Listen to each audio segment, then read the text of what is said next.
여러분 반갑습니다. 반도체 오빠 천회장입니다. 장은 끝났고요. 한번 살펴보도록 하겠습니다. 코스피는 2561.2로 마무리됐고요. 0.35% 올랐네요. 코스닥은 923.8일이네요. 0.83% 정도 올랐습니다.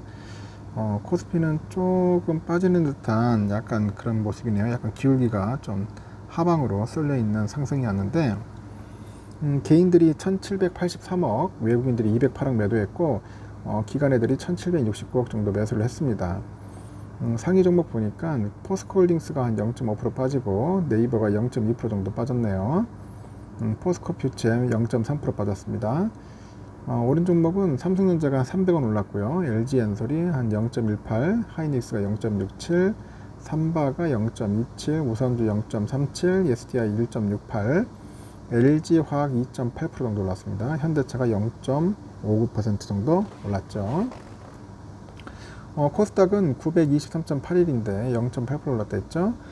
개인들이 2,344억 정도 매도를 했고요. 외국인하고 기관들이 좀 샀어요. 외인들이 한 2,275억 정도 매수를 했고요. 에코프로가 한 2.2% 올랐고요. 포스코 DX가 1.3%, HLB 0.1, 프라비스 0.6% 올랐고, 에코프로비엠은 1.8% 빠졌네요. 셀트리온 헬스케어도 0.3% 빠지고, LNF 7.4%, ESM 2.4, 셀트리온 제약이 0.28% 정도 빠졌습니다. 그렇게 큰 흐름은 없었어요. 보니까 오늘 LNF가 좀 많이 빠졌네요. 며칠 전에 신나게 오르더니 다시 또 원상 복구됐습니다. 이 공매 세력이 굉장히 강한 것 같아요. 공매가 많아가지고 아직까지 힘을 제대로 못 쓰고 있다. 그렇게 보시면은 될 것 같습니다. 하여튼 그렇게 썩 좋지 않다는 거 참고하시면은 될 것 같아요.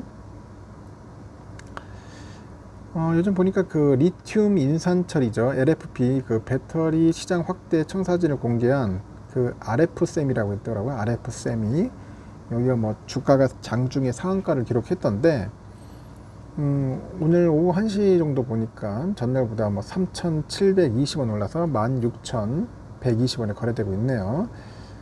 전날 RF세미는 서울 여의도 정경련 회관에서 기업 설명회를 열었고, 3270 원통형 LFP 그 배터리 사업에 대한 청사진을 공유했어요.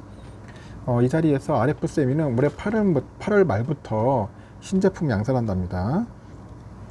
그 신제품이 고출력, 긴 수명 LFP 배터리라고 하는 것 같아요. K1, 신제품이 K1이라고 합니다. 처음 들어보는데 저도 RF셈이나 RF셈이라고 아니고 RF셈이냐, RF셈이. 지난 9월에 이제 그 LED 조명의 사업 부분을 별도 법인으로 떼는 등 이 물적 분할을 결정한 바 있습니다. 그래가지고 이제 물적 그 분할 기일은 10월 24일인 것 같아요. RF셈이라는 그런 기업이 있다. 한번 저도 아주 특이해가지고 한번 잠시 살펴봤습니다. 살펴봤고요. 그리고 요즘 그 라인발 파장에 대한 그런 그 후폭풍이 좀 있는 것 같아요. 그 금감원이 그 라인 펀드의 그 특혜성 환매 의혹을 집중적으로 이제 들여다보니까 이 검사 대상이 펀드 판매사인 증권사들로 확대가 되더라고요.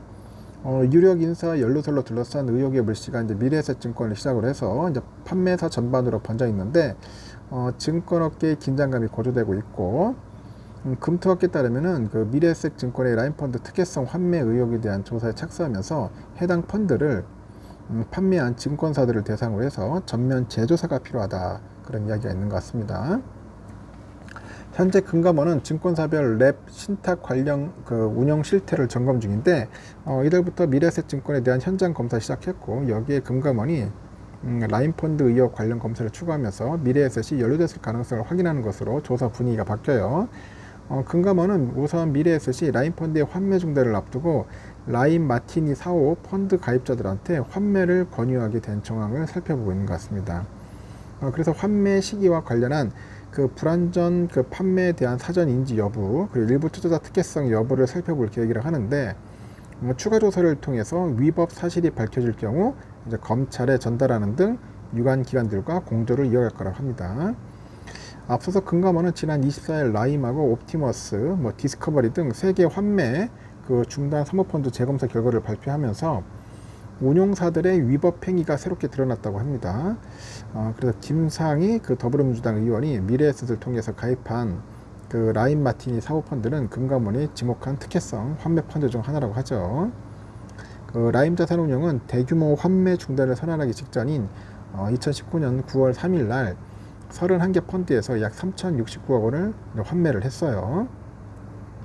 이 중에 27개 펀드는 자체 자금으로 진행되는데 그 라임 마티니 4호를 포함한 4개 펀드는 그 라임이 다른 펀드의 자금이나 고유 자금을 끌어다 쓴 것으로 확인이 된 것 같습니다. 그래서 미래에셋증권은 라임 마티니 4호의 투자자 전원에게 환매를 권유했고 김 의원의 경우는 라임 마티니 4호 펀드에 2억 원을 투자해서 한 1억 6,400만 원을 회수했다고 합니다. 미래에셋증권 관계자도 운용사의 펀드 수익률이 떨어지고 있으니까 판매사로서 정리할 것을 권유하는 형태였다. 이는 일반적인 펀드 운용과 다르지 않고 특혜를 준 것은 아니다 강조를 하는데 이러한 상황에서 대신증권도 특정 고객에 대해서 환매 논의를 한 녹취록이 공개되는 등 이제 파장이 큰 것 같습니다. 전날 한 매체에서 보니까 라임 환매 그 중단 사태가 불거진 2019년 10월에 당시 펀드를 판매한 대신증권 센터장하고 전 라임 부사장이 그 대화 내용이 담긴 녹취록 내용을 공개를 했어요. 그 해당 녹취에서 대신증권 센터장은 이미 환매가 막힌 상황에서 특정 고객에 돈을 먼저 돌려줄 방안을 강구했다고 보도를 하는 것 같습니다. 이에 대신증권 측은 특혜성 환매는 전혀 없었다 반박을 하고 있는데 회사 관계자는 판매사 입장에서 고객의 자금을 돌려달라고 그 라임 측에다 항의하기 위해서 찾아간 상황이라고 하죠. 결과적으로 라임은 대신증권 고객에게 라임 펀드 투자금을 일체 돌려주지 않았고 2019년 9월부터 환매 고객은 단 한 명도 없었다 그렇게 설명을 하는 것 같습니다. 하여튼 이런 부분들이 있었다는 겁니다. 좀 우리나라 이게 참 증권사가 참 문제 많네요. 하여튼 엉망인 것 같습니다. 일단 이런 상황들이 있었고요. 우리 삼성은 67,100원으로 끝났죠. 한 300원 정도 올랐는데 저는 한 67,500원까지 내심 바랬는데 거기까지는 못 미쳤고 결국은 막판에 한 2원 빼더라고요. 그래서 67,100원으로 마무리됐습니다. 다행히 외인들은 들어왔고요. 23만 주, 기관 애들이 한 71만 들어왔는데 오늘은 모처럼 또 개미들이 팝니다. 좀 오르다 보니까 팔고 떨어지면 사고 현재 보니까 뭐 단타성의 그런 모습들이 많이 보이고 있는 것 같고요. JP 애들이 42만 주, 모건 33만, 골드만 21만 정도 매수했고 골드만이 16만, 노무라 2만 5천, 메릴린치 2만 3천 정도 또 매도를 했습니다. 공매 물량은 한 33만 주 정도 나와 있어요. 공매도 수량은 그 정도 나와 있고요. 우선주도 마찬가지예요. 지금 우선주도 보니까 54,900원, 4,900원입니다. 55,000원 선을 유지할 줄 알았는데 결국은 유지 못하고 끝났습니다. 외인들이 한 62,000주 정도 이제 매도를 했고요. 기관하고 이제 개미들이 순매수를 했습니다. 오늘 기관들이 좀 샀어요. 외인들이 좀 팔고. 오늘 보니까 맥커리하고 골드만 애들이 좀 팔았습니다. 한 10만 주 가까이 팔았고요. 골드만하고 모건 애들이 좀 샀습니다. 이렇게 끝났어요. 아주 지겹고 재미없는 흐름인데 이런 흐름이 좀 지속될 것 같습니다. 참고하시기 바랍니다. 여기까지 할게요.